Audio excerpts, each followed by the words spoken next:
for the fifth. Where did you dig up that old fossil? Going into Toshi Station to pick up some power converters. That's no move. We're all fine here now, thank you. How are you? Welcome to the Star Wars Nerds Podcast. I'm Dan Vadabonker. And I'm Kenton Larson. Such a good week for Star Wars fans. Wow. We have the entire Star Wars universe at our fingertips now, thanks to Disney Plus. And it sure did make a big splash in the online world. And a crash. Well, there's that as well. So that was part of the issue, I think, for a lot of people when they signed up for Disney Plus. There was a huge demand for it. So it's interesting because this is a different situation than what we've had in the past with streaming services. Mm-hmm. Netflix kind of came on gradually. There was no big, everybody signed up at once for Netflix. And I would say the same thing probably for Crave and for Prime Video, Amazon Prime. But this one, everybody wanted it, and everybody signed up for it, and everybody tried streaming The Mandalorian at once. Mm-hmm. And they had some issues, for sure. Yes, that they did. Did you have issues watching it? Here's I got up first thing in the morning, 6 a.m. for my class. Okay. And it was easy. And I downloaded it, no problem. Signed up, no problem. Watched 20 minutes of The Mandalorian, which is all I could fit in before I had to go to school. Then I watched the rest on my lunch hour. So it was all good. And then I watched it. But then at lunch hour, I could not stream anymore. It was the error message at which that I think point. Shows Wreck-It Ralph. Does it show Wreck-It Ralph? It does. That's quite funny. Well, it's not that funny when you're trying to watch the rest of the content. They wrecked the Disney Plus streaming service. Anyway, so it didn't work. And that was brief. Then I think. I can't remember. Yeah. Not too long later. And you had asked me at some point. I was busy that day. I was rushing all over the place, and you'd asked me in passing if I'd watch it, and I didn't. I didn't actually get a chance to watch it till that evening. And my kids were over, and we were just we watched it together. They were kind of distracted by other things, and some of them were watching it, but they were not too into it because there's no familiar Star Wars characters in the show. So we're going to talk about The Mandalorian more specifically a little bit later in the podcast. But first, what do you think of the overall streaming service, Disney Plus? There's nothing I want to watch there but The Mandalorian. Really? Well, what else is there? I've seen every Disney movie ever made. The one that I thought that I'd be pumped to see, and I think Disney owns it now, but there was a musical version of Tom Sawyer starring Jodie Foster. Oh, yeah. Way back in the 70s, and I love that movie. I have it on DVD. But I was like, that would be nice. If they had that on here, and I think they own that. I might be wrong. I think they do. Feels like a Disney kind of thing. So I searched it, and it's not there. Okay. That was the one thing. Do they have the old Don Knotts, the Ghost and... Mr. Chicken? Yeah, that kind of stuff.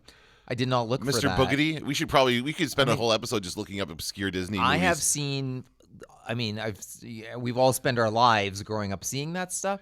So I looked around a little. And remember Hulu was supposed to be prepackaged with it? Well, in the States, yeah. Not here. Yeah. Yeah. So boo. Yeah. I was pumped for that. I thought that would be good. Oh, I didn't even know that was going to be a thing. I thought. Oh, I thought it was going to be Canada it was going to too. be. No, I didn't think it would be Canada. Oh, yeah. So that's a pisser. Well, the one thing that the big surprise for me was that they have all 30 seasons of The Simpsons available on. Yep. Which is, I don't think that's ever been done before. Nobody's put The Simpsons. A couple of years ago, FXX had their every Simpsons ever marathon where they just showed them all in a row.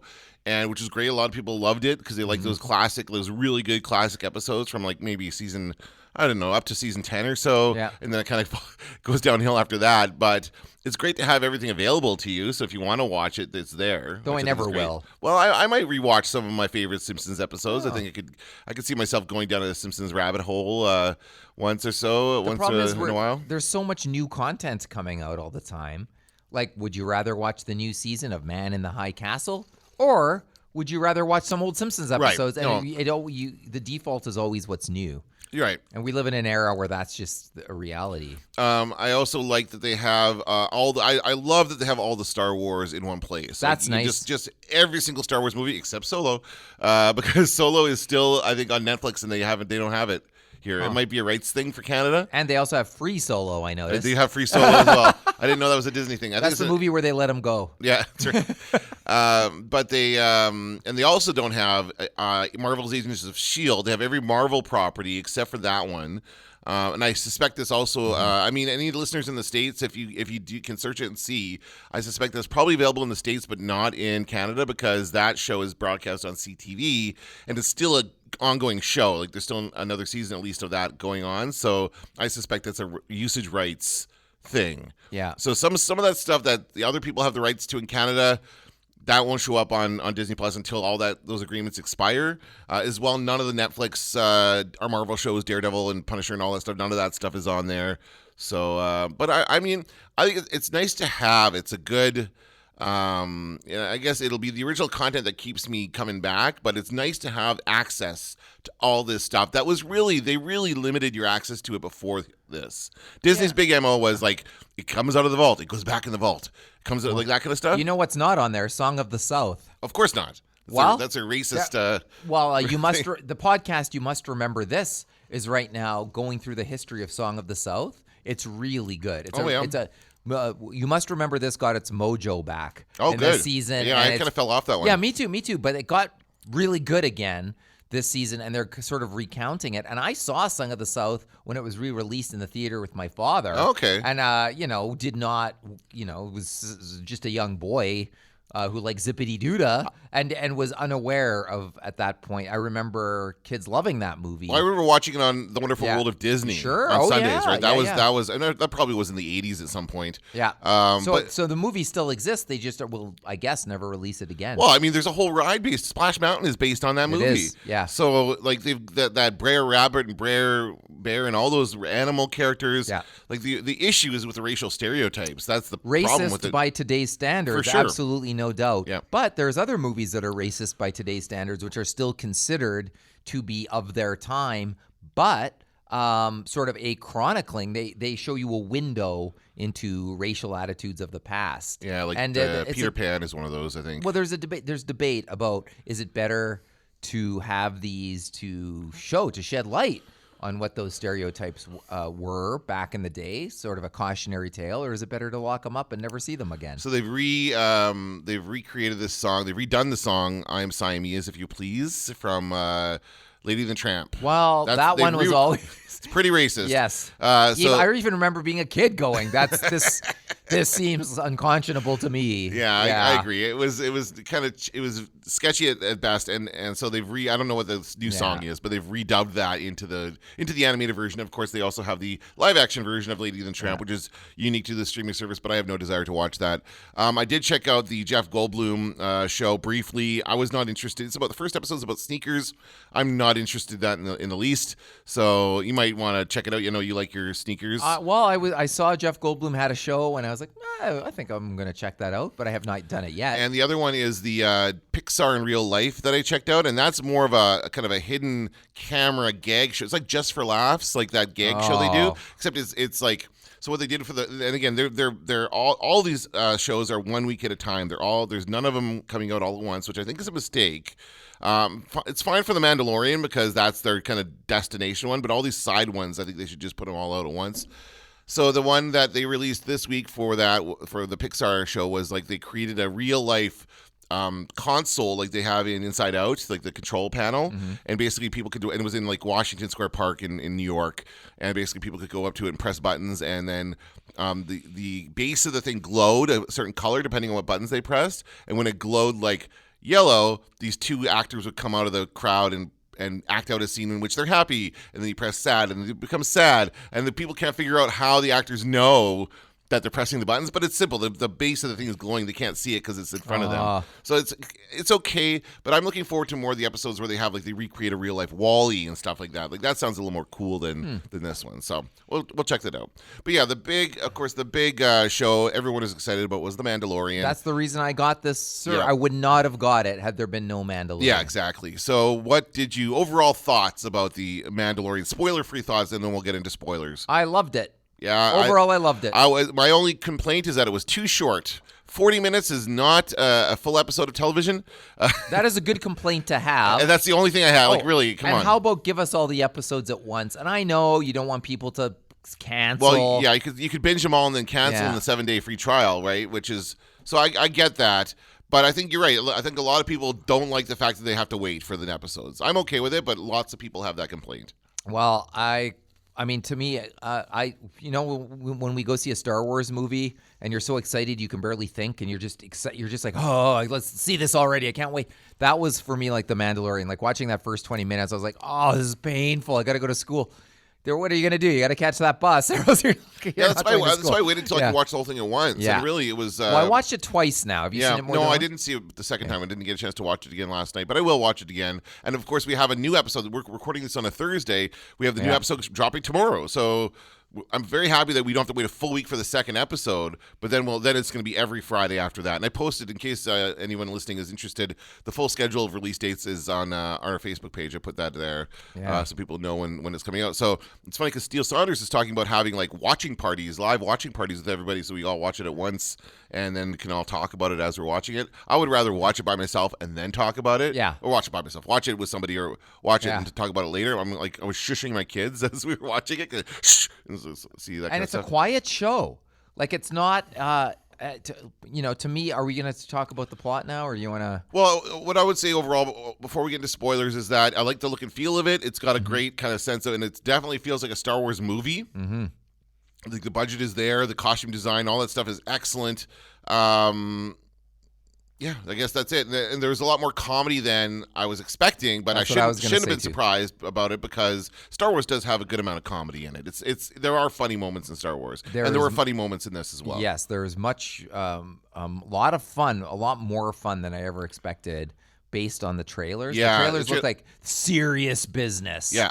And there was serious business, but there was a lot of levity. And a lot of bloodless killing. See, because there's that scene, and you see it in the trailer, so it's not a spoiler, but that guy gets basically severed in half by the irising door, and you just see like a body part fly out in that, so there's no blood. No. So, that's fine. That was still gruesome. All right, so let's talk about the plot. So that we join the Mandalorian, the main character. We don't see his face, but we do hear his voice quite often. He speaks. He's like, and he's been compared a lot to Clint Eastwood's character in The Good, the Bad, and the Ugly, and those other kind of spaghetti westerns, which I think is pretty accurate. He's like a gunslinger, kind of moving from town to town. Early in the show, a character says, "Is it true you Mandalorians don't remove your helmets?" And so a lot of the reviews I've noticed are slamming the Mandalorian for the fact that the Mandalorian does not remove his helmet. But the day is young. I think, on come this show. on, guys. It's the first episode. He's not going to take it off in the first episode. I am very surprised that is the main beef in a lot of these reviews. I don't think that was not a surprise to me at all. I'm like, we will probably see his face at some point. We know the actor. We know what he looks like. It's not going to be a surprise when we see his face. And it's not Boba Fett. I think it's very, very clear that this is not Boba Fett. We see a little bit into the Mandalorian culture later on in the show, but you do know about the Easter egg. I have it paused right here, actually. The Boba Fett Easter egg. So that's the pause. So what the hell is that him or what? I don't know. I mean, it looks like there's a better. Sorry, I'm moving away from the microphone so I can get this. There's a better. I have a. Where is it here? There's a better image on this article from Vanity Fair. So this is they kind of paused it and blew it up and lightened it. And the coloring definitely looks like Boba Fett's coloring. But could that just be someone else from his clan? Like, that's kind of how it goes with those Mandalorians. We know Mandalorian Season 2 is already being shot. Is it really? I they're already. I think it's already in production. I think if the Mandalorian continues as a show, we will find out Boba Fett's fate, right? Oh, I'm sure we will. Yeah, I mean, we got to get around to it. The other thing is that it doesn't specify the planets, and I'm pretty sure that first planet he goes and picks up that blue guy, Horatio Sands, by the way, who I did not recognize in that role, but very funny. I have one complaint about that. Is it now a good time to raise my complaint? Sure. Okay, the blue guy. We've had this conversation about the modern era of Star Wars, which is the dialogue that sounds like it's from a New York City street, right? As opposed to like Star Wars dialogue, which until recent times didn't sound like that. And it's a little more formal and not quite as jokey. As I was watching it, something occurred to me, and I wonder if the same thing occurred to you. What other show does that character remind you of? I don't know. The Wire? Was it? Nah. The character, the Blue Guild man. Yeah, I don't know. We're talking about. Doesn't that seem like every alien on Star Trek? Not every alien, but the blue aliens, those guys who are like the barber. Yeah. That's it. Bless you. Sorry, excuse me. Woo. The guy, there are a lot of aliens like on that, like Star Trek. Yeah, you're right. So when that was a little Star Trek-y, I don't care. That's fine. But when I was watching it, I was like, I've seen this before. I was like racking my brain, like, what is this from Star? And then I was like, wait a second. So there was a character. In Star Trek, there are the blue-skinned Andorians who have like blue skin and they have like kind of antenna coming out of their head. And I believe in Next Generation, one of those guys is the barber on the ship. Oh, right. And so he's pretty chatty like that. He does yes. talk. So that's who I'm thinking that's of. That's probably what that reminds you of. Yes. It is a bit Star Trek for sure. And the dialogue was definitely more modern than we were used to. Although in the new era of Star Wars, we've seen that kind of stuff in The Force Awakens. And in that scene, we see our first toilet in Star Wars. That's right. I think we've never seen a toilet before, but they exist. Yeah, there you go. People take a shit in Star Wars. Was there a door on that bathroom? I don't think or so. You just let it fly? I don't think so. It didn't seem like it, but I thought it was interesting how he gets the guy, takes him in his ship, and then he's got him there, and then they have to fight off that creature, whatever. That was cool. The whole thing was cool. Brian Posehn, by the way, in that the speeder driver, the Uber driver, great scene, so funny. If I were you, I'd stay off the ice, and then he gets eaten. Yeah, and I was like, what's he doing on the ice in the first place? Then, if that's how easy it is, exactly. Yeah. Taking a step back, what's with his no droids? He doesn't like droids, so they call the Mandalorian doesn't. Yeah, they call a speeder and it's got a droid driver, and he's like, no droids. Okay, fine. So we call Brian Posehn with his piece of shit speeder that's clunking and making sputtering noises. Well, here is where I am going to confess my complete boneheaded theory. When I started, as you know, with the theory that this guy's Boba Fett. Of course he's Boba Fett. Yes, he's Boba. So this is what I was doing the whole time. I was like, he is on a mission. Oh, there's no picture of the bounty because the bounty is the Sarlacc. I'm like, he is going to get the Sarlacc. Then he doesn't like the droid. I'm like, of course he doesn't like the droid. R2-D2 shot the lightsaber out, and Luke caught it and sending him into the Sarlacc pit. You're really reaching. And I'm like, yeah, that's right. And I'm like, this is all adding up. It's exactly as I've foreseen it. And then it's like, oh. Nope.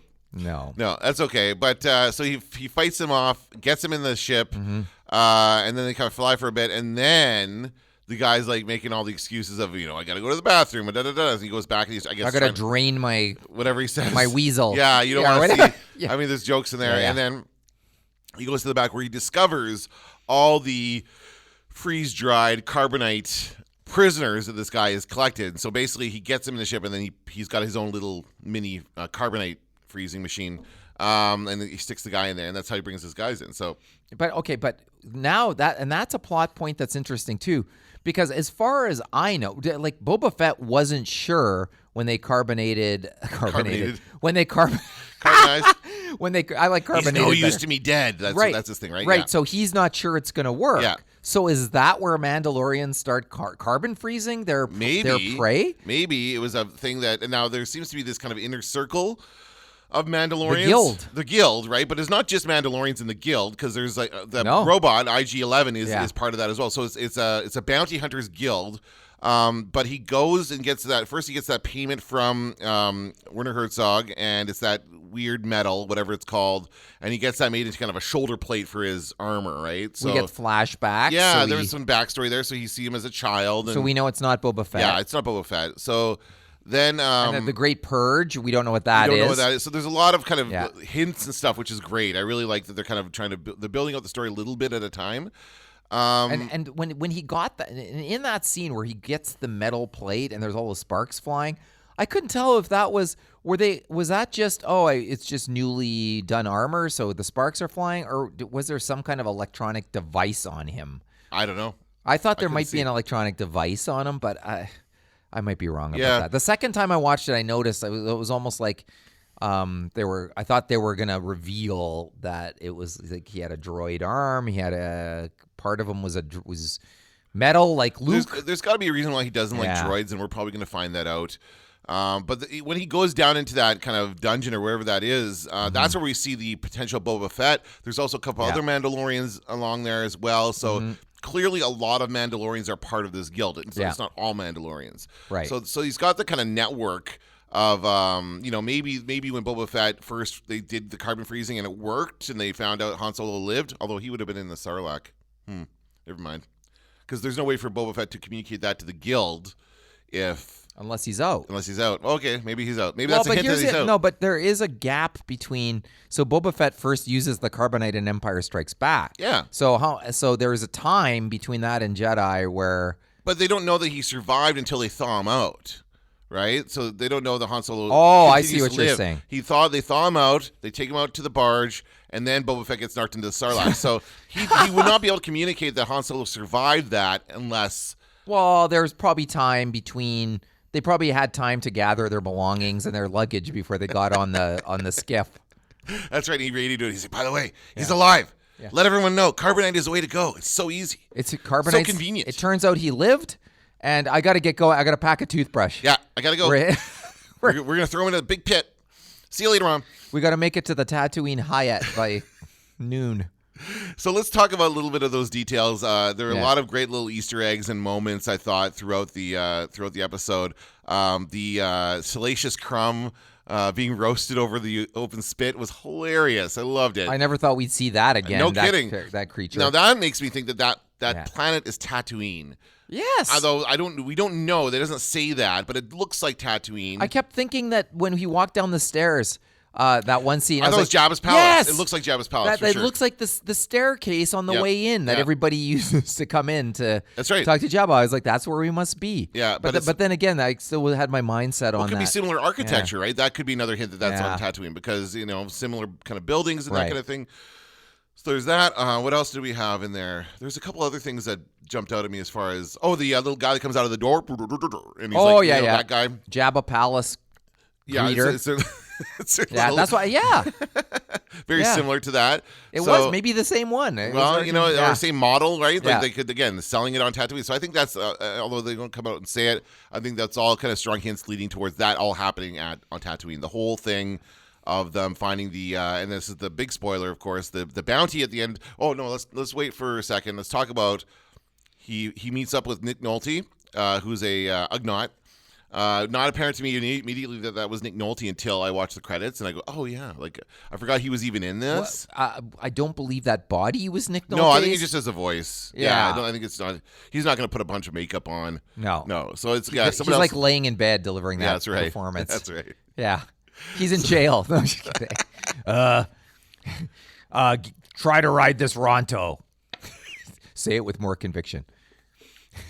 Try to ride. So we have that little kind of moment there, which is I thought was pretty good. I mean, it showed a little shows him getting thrown off the thing and that kind of stuff. And the Mandalorian is not Australian like I thought he was. No, it's a more straight up accent. Like I don't think there's any accent really, just kind of a generic flat voice. I don't believe that's Pedro's the actor playing him. What's his name? Pedro Pascal. Pascal, sorry. Pedro Pascal. I don't believe that's his voice, is it? I mean, I've heard him do different voices in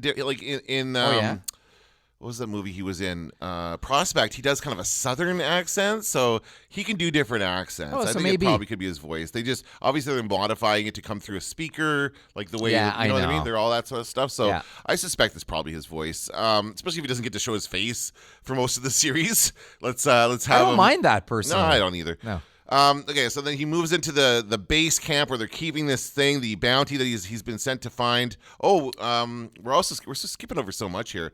The Werner Herzog and the stormtroopers, still some remnants of the Empire hanging out there. But those stormtroopers looked really skanky. Oh, they're beat up. Like they're not clearly they've been separated from the chain of command, right? The Werner Herzog is the chain of command. They look probably filthy. Yeah. Oh yeah. And absolutely.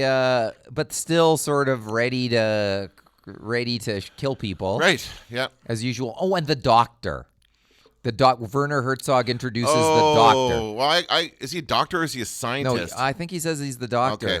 I get this. I really get a scientist vibe from him. Like, we can't. This is for the best of the research. Blah, blah, blah. And you don't want. And he looks like the creepy kind of doctor that does experiments you're not supposed to do. He's that guy. That's right. And so I think I'm afraid to think about what. We aren't at the end yet, but I'm afraid to think about what havoc he might have in mind for certain characters. It could be purely scientific reasons, right? No. Oh no, he's a bad scientist. He looks like a Nazi. That's how you know. He does. But there's always that good scientist that works with the Nazis for the sake of science, right? I don't know. No, I don't know. I think based on the company he keeps. You look I don't see it. Thinking of Galen Erso from Rogue One. Right. He was like, he's in it for the science and for the, well, I don't know what he's an engineer or whatever Well, he they is. kidnapped him. I mean, Yeah, they they did took him later, away. but he did end up. He was working with the Empire Yeah. at first, and then he left, right, at some point. So this could be the same kind of situation where He got laid off. the Empire wants something out of this, whatever this guy's going to do. But I think that guy's main motivation, and he doesn't want it dead. He does not want that bounty dead. He wants it alive. Yeah. And the guy's like, I think, Werner Herzog's being more pragmatic, as he says, and just, wants to cover his bases. So just in case you can't get it alive, go ahead and kill it. Yeah. So that brings him to the little but the compound. doctor goes, kill it. Like, we never talked about that. Yeah. So then they go to this. They finally end up at this compound, and before the Mandalorian gets a chance to work his way in there to get the bounty, it's just full-on attacked by IG-11, Taika Waititi in his voice role. And it was very, very interesting to see that type of droid in action. It's just not something we've never seen before. No, it's kick-ass. And also, he likes to threaten self-destruction. Well, that's all he does is about initiating self. Don't self-destruct. That was really funny. Like, every opportunity. And I like that. I like that he's open to the suggestion of, nah, don't do it. No, not yet. Don't do it. Yeah. Okay. No. Yeah, so then they fight off these guys. Nice battle there. Nice fighting thing with those. And all the fighting scenes were good in this, by the way. He does a great job at the beginning with those guys in that initial bar, in the scene with the stormtroopers. There was another one, I think, as well. And then, I guess he gets thrown off the Ronto. And then in the end, they fight off together. They work together and split the bounty. That's the idea. But the droid has the orders to kill the bounty, whereas he's got the primary order to bring it back alive. So someone else has hired the droid for this. Or maybe not. Maybe the same person. I mean, it's hard to know. I think that we're meant to believe that someone else, because he's like, this is my bounty. Like, I think that the way the guild works is that you're supposed to not go after the same bounty as somebody else. It's like John Wick. It's exactly like That's John what Wick. I thought when we were watching it. Yes. There's probably a hotel. I'm sure there is a hotel somewhere. Maybe that's where he went. That's where he went to get his shoulder plate done, at the hotel. Wait a second. Maybe it's part of the same guild. That's right. Maybe John Wick is in there. What do they call that guild? No, I don't remember the name of it. It's like the Hitman Guild or something. The Bad People's Club. So yeah, the very end, they fight their way through all the thugs. And here's where I should say, me continuing my thinking. You still think it's the Mandalorian? So there's that little garden. There's a little garden or whatever. They're walking around the circle. Yeah. There, and I was like, they've capped the Sarlacc pit. That's the Sarlacc pit, and they've put a cap on it. Oh, that was I'm like, look at that. That's a cap. Reading too much into it. Yeah. Okay, so then they get to the end and they find the money shot. And I don't remember them ever saying at some point that the bounty was 50 years old. I guess that was something that was said earlier in the show. It was. Okay, so I missed that part initially, but they take a look at it and it's a baby Yoda, essentially. That's what we got here. So the species that we only have ever seen two members of, Yoda and Yaddle. Now we have a third member of that species, but it's a baby. It looks like a baby, but it's 50 years old because they age very slowly. No kidding. I can't imagine any species having a baby stage that lasts 50 years. That's insane. Well, it's like millennials now. They live at home forever. You're about to find that out, Dan. I am. You're about to find find that out. Get out of the house. Get out the house, you 45-year-old slacker. But here, I mean, there's so many questions. That was the spoiler that everybody was Oh, is that what they're talking about? Okay, that's I thought it. it was the Boba Fett thing. I couldn't what spoiler? How I guess I didn't understand the idea of them phrasing it as a major spoiler for Star Wars. I don't understand how that's a spoiler. It's just a reveal. Well, it's a reveal. You're right, but it's a reveal that will spoil the show if you tell people. I guess. But it's the baby Yoda. Like we don't know the planet Yoda's from. No, we don't know. We don't know in much about anything about that species. The other question is this in fact Yoda's baby? Is this in fact a direct descendant from the Jedi Master? Is every member of that species Force sensitive? There's lots of questions there. Somebody pointed out, I think on another podcast that I was listening to, and I don't remember, and I'm sorry, I don't remember which one now. Somebody pointed out that baby Yoda has the little dot over his eye, the same spot that our hero Yoda has. So they're speculating that it is actually a baby that Yoda had 50 years ago. Well, he probably had some visits on Dagobah. No, it was before somebody came to visit. Well, this is 5 years after Return of the Jedi, so this is not This is before Yoda, before we ever see Yoda in the Star Wars universe. That would be So maybe Yaddle is the mother. Maybe Yaddle is the mother. We never determined what gender Yaddle is. I think Yaddle's a woman. Is I think it? Okay. I think that's true based on the action figure alone, but maybe not. I don't know. What kind of detail did they get into in this action figure? Well, you get. I mean, in the movie, in Phantom Menace, Yaddle is like neither here nor there. I guess we get one medium shot of Yaddle, and that's it. I don't think we get much. Yeah. But so you have to find the isolated images on the product. But I get the feeling packaging. that members of the species are extremely rare in Yeah. the larger galaxy, and that's why this doctor or scientist or whoever is very keen on bringing that Yeah. baby in alive. And right? run experiments. Exactly, yes. Creepy, Run- awful experiments on that baby. Creepy, awful, force-sensitive experiments, maybe. Yeah.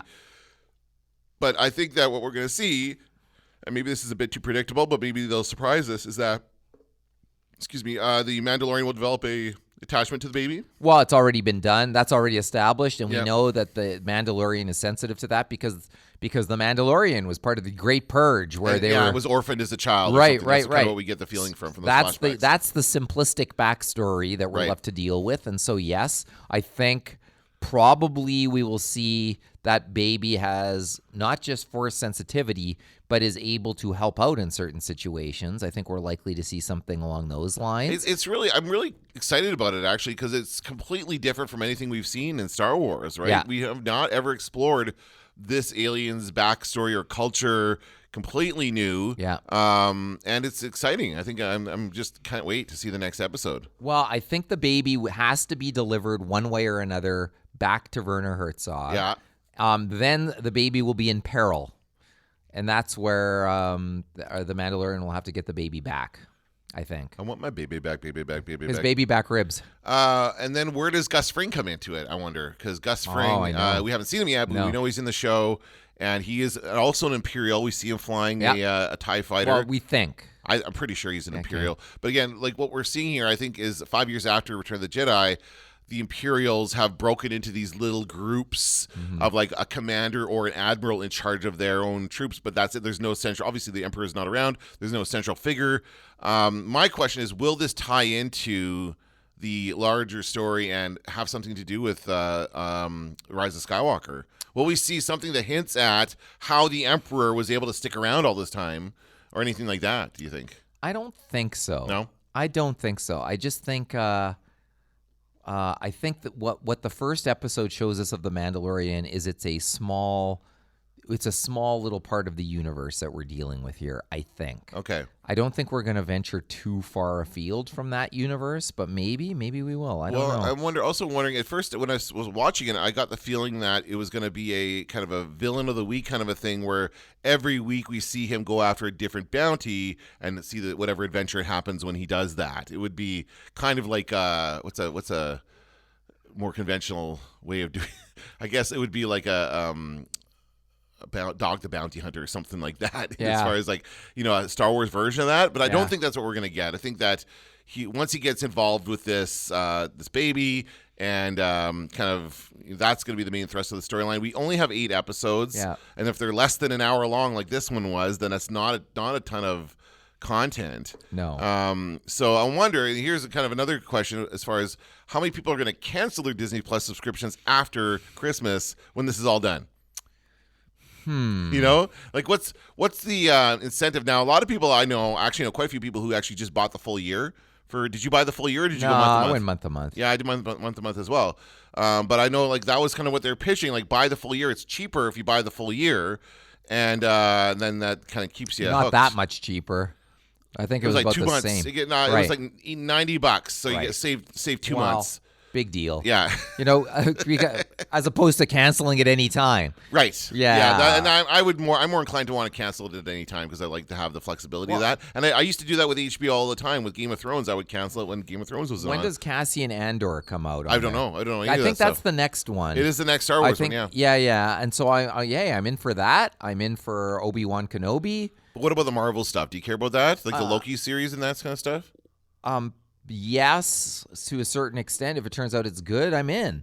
Yeah. If it turns like that stuff to me on Netflix was just nothing. I just didn't care. Like I watched the whole first season of Daredevil. Right. It was fine. But hey, in a world where entertainment's great, I'm not going to waste my time on just fine. But we, at the time, there was no indication that those characters were going to show up in movies. These are movie characters coming to television. So this is like Tom Hiddleston as Loki with his own series, and the other one I believe is not the Winter Soldier. Sorry, it's the other guy. Yeah, Falcon and Winter Soldier. Oh yeah, together, both of them. Yeah. So that's a series as well. Yeah, I'll give it a try. Yeah, I will too. Like I said, I watch anything superhero related. The other thing that it does is make me less inclined to see Marvel movies in the theater. Well, it's nice. Again, it's nice to have them all in one place. Yeah. And I watched Endgame. That was one I watched a little bit of last night because this is the first time it's been available to us not for rental. Like it never went to Netflix. The last one to go on Netflix was I believe Captain Marvel, but that's all available there still now. on iTunes though. Is it? Well, yeah, they're still going to be available. If you want to pay to rent it, you can, or pay to buy it through iTunes. But if you want to get it streaming, you can get it through Disney Plus.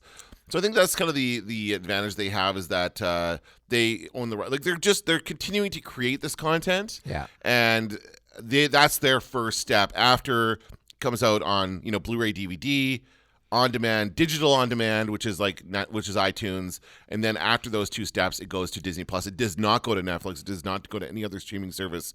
It goes to Disney Plus, and that's where they have that. And that's where a lot of people wait. A lot of people wait till it gets to a quote unquote free streaming service so they can watch it there. So that's the strength of Disney Plus in my mind. Yeah. So. And we'll see. I don't know. I'll probably just let it ride until we're done with new Star Wars content. I bet you anything they'll announce something by the time The Mandalorian's done. They'll announce the next one, and it'll be like Mom, might as well just couple months away. That's just keep it hooked up. Why not? Let's just keep it. We'll just watch Mulan over and over. Yeah. My kids are excited about it though. They watched Inside Out the first night. Yeah. They really enjoy that film. It's a really good movie.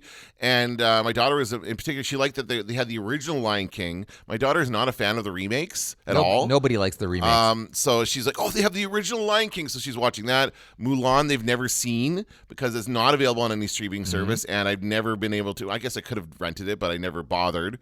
The original Aladdin, they like that one as well. So there's a lot of really good kids movies on there, and they've become really kind of bored with the selection of kids stuff on Netflix. There's not a lot of good stuff for kids on Netflix at all.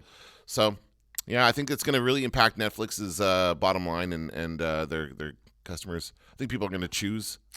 Well, of course. I mean, you can't sign up for everything. Like, to me, part of me is going, okay, there's a few more things I want to see on Amazon Prime. Then I might just call it a day on Amazon Prime. I don't know that there's that much.